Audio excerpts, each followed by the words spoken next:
जैन बच्चों, कैसे हम उम्मीद है आप सभी बच्चों को अच्छे से पढ़ रहे होंगे। आज हम कक्षा 8 की प्रश्नावली के 2 सवाल हो गए थे, इसके 3 सवाल रह गए हैं, वो कर रहे हैं तो उसी ठीक है।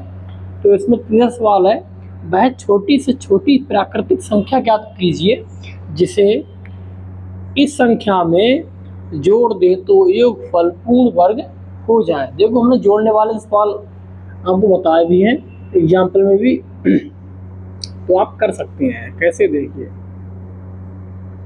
पहले भागफल विधि द्वारा हम इसका वर्ग निकालेंगे, जोड़ा बनाएंगे। इधर से ये जोड़ा बन गया तो 7 से 49 तक पढ़ा जा रहा, तो 7 से यहाँ भी 7 और यहाँ भी 7, 7 सत्ते 49, यहाँ घटाओगे तो 0 आ जाएगा।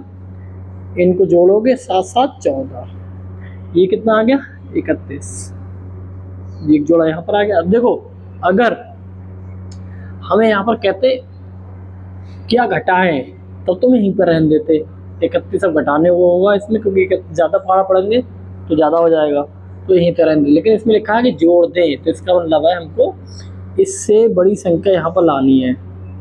ठीक है, इससे बड़ी संख्या लानी है। इससे बड़ी संख्या क्या करेंगे हम, अगर 1 से भी गुणा कर देंगे तो इससे बड़ी संख्या आ जाएगी। यहाँ पर 1 तो कितना आ जाएगा 1 4 1, ठीक।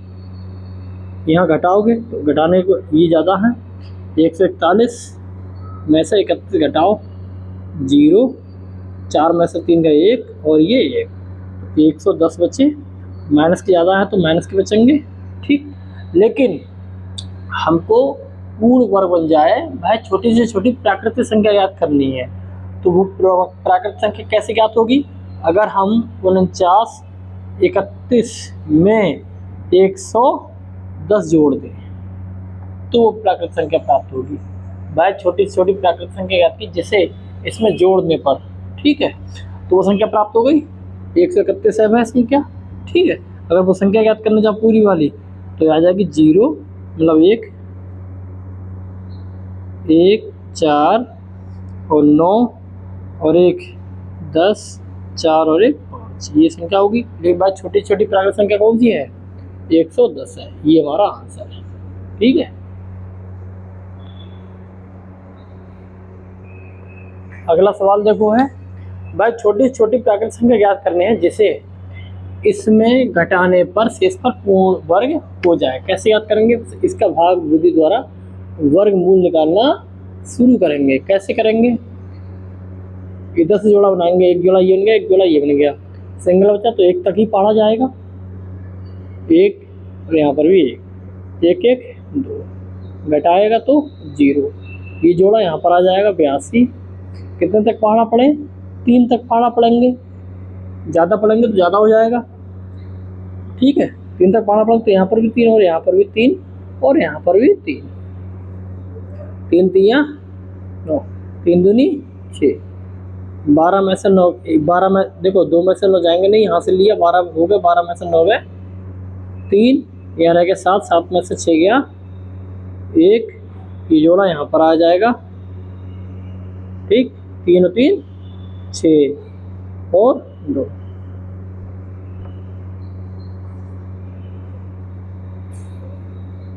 ठीक है। देखो, अगर यहाँ पर 6 से गुणा करेंगे तो 6 दूनी 12 और 6 6 36, मतलब इस संख्या से बड़ा हो रहा है। अगर 5 से गुणा करें तो 5 दूनी 5 से यहाँ पर गुणा करेंगे, लास्ट में यहाँ पर 5 है, कोशिश करेंगे 5 से गुणा करेंगे। पहले 5 से गुणा करके देखते हैं, तो यहाँ 5 तो यहाँ पर भी 5, तो यहाँ पर भी 5 25 का हासिल का 2, 5 6 30, 30 2 32, हासिल का 3, 5 दूनी 10, 10 3 13, बिल्कुल ठीक। इससे अगर ज़्यादा पढ़ना पड़ेंगे तो इससे अधिक हो जाएगा। जब अगर ये अधिक हो गया, बड़ा हो गया इससे, तो वो संख्या उसमें काम करेगा जो जोड़ने में। लेकिन ये घटाने हैं तो ये संख्या हमेशा इससे छोटी ही होनी चाहिए, ठीक है। तो 5 5 5 गया 0, 6 में से जो गया 4, ठीक है। तो वो छोटी छोटी संख्या कौन सी है, 40। वह छोटी छोटी संख्या कौन सी है, 40 है, यही हमारा आंसर है, ठीक है।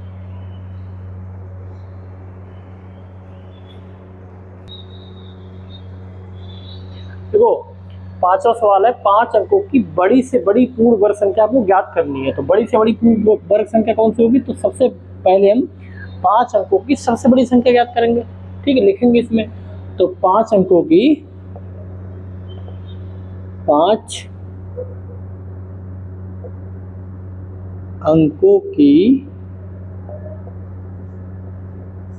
सबसे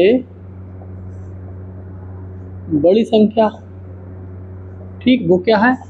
5 बार 9 लिख दो। और ठीक, अब इस संख्या का हम वर्गमूल निकालना शुरू करेंगे। देखो, अगर हम इस संख्या में एक भी जोड़ देते हैं तो ये संख्या 6 अंकों की हो जाएगी। तो हमें क्या करना पड़ेगा? हमें इस संख्या में घटाना पड़ेगा। तो वो उस तरह से ज्ञात करेंगे कि अब ये संख्या दे रखी है, इस संख्या में क्या घटाएं कि इस संख्या का पूर्ण वर्ग हो जाए। ठीक है, देखो 9 9 9 9 भाग द्वारा वर्गमूल ज्ञात करो। एक जोड़ा ये है, एक जोड़ा ये है और एक जोड़ा ये है, मतलब जोड़ा बन नहीं रहा है तो सिंगल है। तो 3 से गुणा करेंगे, यहाँ पर हम 3 से करेंगे, यहाँ पर भी 3, यहाँ पर भी 3, यहाँ पर भी 3, 3 3 9, माइनस करोगे 0, तो यहाँ पर क्या आ जाएगा? जोड़ा 99 का आ जाएगा। तो 3 3 6, एक भी एक से ज़्यादा अगर पढ़ना पड़ेंगे तो इससे अधिक हो जाएगा, एक तक ही पढ़ना पड़ेंगे। यहाँ पर भी 1 होगा, तो यहाँ पर क्या हो जाएगा? 1 एकम 1 और 1 छक 6, माइनस करोगे तो 9 में से 1 गया 8, 9 में से 6 गया 3 और एक जोड़ा ये यहाँ पर 9 9, ठीक, 1 1 2 और 6। ये 3 से गुणा करेंगे, 7 से गुणा करके देखो, 7 6 42 ज़्यादा हो रहे हैं। 6 से गुणा करेंगे हम, ठीक है, क्योंकि हमने इसको गुणा करके देख ली 42 ज़्यादा हो रहा है 38 से। 6 से गुणा करेंगे तो यहाँ पर भी 6 और यहाँ पर भी 6, ठीक। तो 6 छम 36, 6 दूनी 12, 12 और 3 15, 6 छम 36, 36 और 1 37, बिल्कुल ठीक है। देखो घटा लो, 9 में से 6 गए 3, 9 में से 5 गए 4, 8 में 7 गए 1, ठीक। इसका मतलब 143 इसमें घटा लेंगे। तो लेकिन हमको वह बड़ी से बड़ी पूर्ण वर्ग संख्या ज्ञात करनी है। तो कैसे ज्ञात करेंगे? इस संख्या में इसको हम जोड़ देंगे, इस संख्या में इसको हम घटा देंगे। 9 9 9 9 9, इसमें से 144 हम घटा देंगे, क्या जाएगा? 9 में से 3 गए 6, 9 में से 4 गए 5, 9 में से 1 गए 8, यहाँ बचा 9 9। ये वो संख्या आ गई बड़ी से बड़ी संख्या जो पूर्ण वर्ग होगी 5 अंकों की। ठीक है,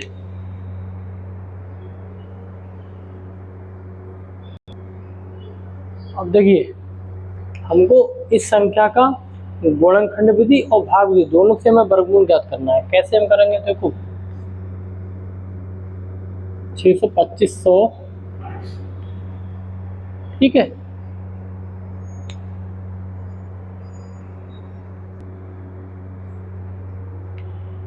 देखो गुणनखंड विधि द्वारा कैसे करेंगे हम? सबसे पहले से भाग करना शुरू करेंगे हम, किससे? 2 से करेंगे भाग, ठीक है। देखो अगर आप चाहो ना तो इसको खंड में विभाजित भी कर सकते हो, लेकिन एक ऐसे करेंगे गुणनखंड विधि द्वारा। 2 2 3 6, 2 एकम 2, 2 दूनी 4, 1 बचा 0, 2 पंजे 10 और 0 का 0, फिर 2 से काटो, 2 एकम 2, 1 बचा 1 बचा, यहाँ पर 11 होगा, 2 पंजे 10, 1 12 हो गए, 2 छंग 12, 2 दूनी 4, 2 पंजे 10। अब 3 से कट सकता है ये, 3 पंजे 15, 3 6 नहीं कटेगा। 5 से कटेगा, 5 3 15, 5 एकम 5, 5 दूनी 10, 5 25, फिर 5 से काटो, 5 छक 30, ठीक है। फिर 30 हो गए, अब 1 बचा 2 12, 5 दूनी 10 और 5 25। फिर 5 से काटो, 5 एकम 5, 5 दूनी 10, 25। फिर 5 से काटो, 5 दूनी 10, 5 25। फिर 5 से काटो, 5 25। फिर 5 से काटो, 5 एकम 5। अब गुणनखंड विधि द्वारा कैसे करेंगे हम? इसका अगर हम वर्गमूल निकालें सिर्फ तो 1 2 और 1 2 3 4 5 6 बार 5, 1 2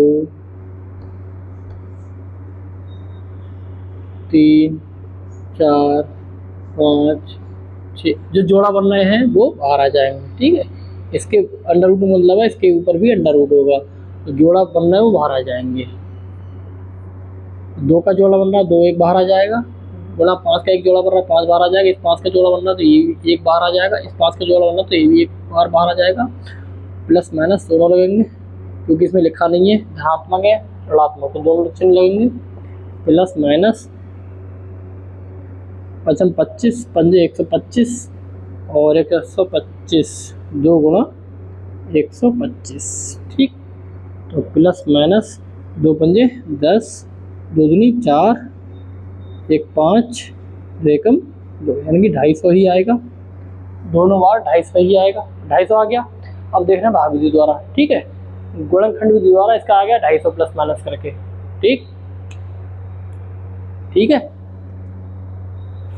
इसे मिटा दे रहे हैं अब भाग विधि द्वारा देख लेते हैं क्या आता है। यही तुलना करनी है इसमें इतना 250 आ गया तो उसमें कितना आएगा? 6 2 5 2 2, जोड़ा बनाएंगे इधर से।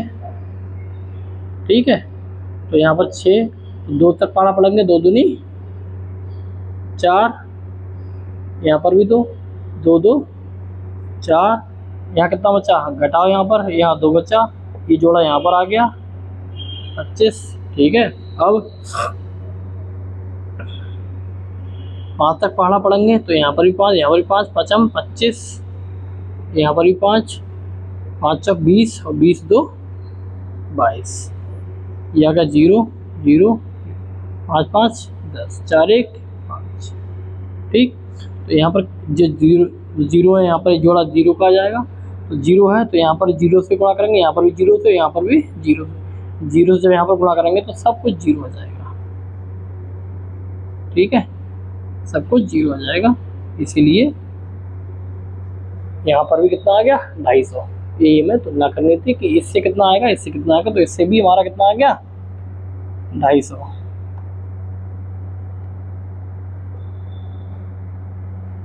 प्लस माइनस करके यहाँ पर भी 250 आ गया। ठीक है, आज प्रश्नावली समाप्त हो गई है, मिलते हैं अगली क्लास में। जय हिंद।